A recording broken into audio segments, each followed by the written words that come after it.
Hello everyone, magandang oras sa ating lahat. Welcome to my videos. Maraming salamat sa panonood at lalo na sa mga nag-subscribe. Thank you guys. At kung bago ka pa lang dito sa aking videos, huwag kalimutan mag-like and subscribe para updated ka sa aking mga bagong upload na mga videos tungkol sa mga barya. Ito guys, mayroon tayong nakukuhang impormasyon tungkol dito sa $2 ng Australia. On the rivers of the Queen, the small initial H are evident just under the elder cheese across the river area. The initial are those of the chief engraver, Horse Hayne, of the Royal Australian Mint. His initial only appear on 1988 and 1989 $2 coins. The RAM produced approximately 192.5 millions of these coins over the 2 years period. No initial have appeared on the rivers of the circulating Aboriginal elders $2 since 1989. It has been suggested that this was action because of the cultural insensitivity to indigenous Aboriginal people of Australia. The horse initial appears to be almost a branding or tattoo on the body of the depicted elders.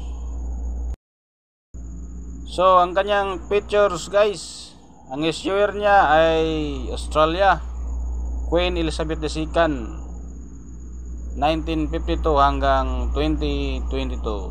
May type Standard Circulation Coin, year 1988 hanggang 2018. Value $2.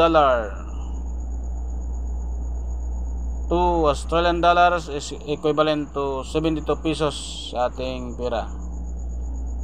Currency dollar 1966. Date composition aluminum bronze 92% copper, 6% aluminum and 2% nickel. May timbang siya na 6.6 grams at ang kanyang diameter ay 20.5 mm. Ang thickness 3.2 mm. Shape niya ay round. Kanyang technique, mild orientation, middle alignment, mayroon siyang number na 1568 at ang kanyang reference number ay KM101. Show number is 72. Ito yung obverse niya guys, ang third portrait of Queen Elizabeth II, nakaharap sa kanan, wearing the king for state of diadem. Script niya Latin, may lettering siya na Elizabeth II, Australia 1988. Mayroon siyang initial na maliliit dyan sa may liliigan niya na RDM. Ang ibig sabihin yan, designer yan si Raphael David McLough.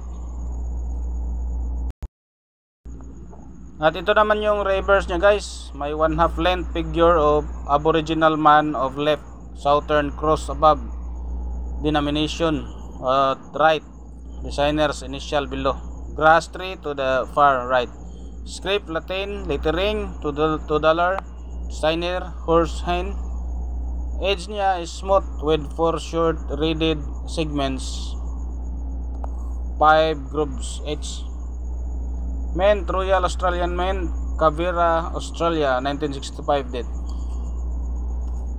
So meron din siya ditong presyo guys. Ang 1988 BO year set niya is 1%, 1.3% ang kanyang nilabas. At saka ang uncirculated niya ay 180 pesos ang halaga. So meron siyang example na 240,000 ang nilabas niya, 240,000 pieces. Ang 1988 circulation with H initial, mayroon siyang good 7 pesos, ang kanyang very good 76 pesos, ang kanyang fine 80 pesos, very fine 95 pesos, extra fine 110 pesos. About uncirculated is 120, uncirculated is 260 pesos. Mayroon siyang 160,852,000 examples. So marami ang circulation with double H initial. So ang proof coins niya, proof set, mayroon lang siyang 1.1%. Ang uncirculated is 1,200 pesos. So malaki ang proof coins. Kanyang example naman is 101,518 examples. So konti lang ang proof coins nito guys ang ginawa.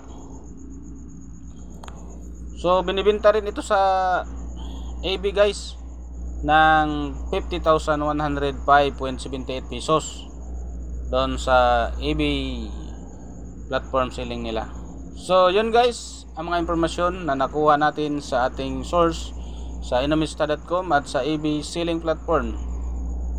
Maraming salamat sa panonood guys at God bless sa ating lahat.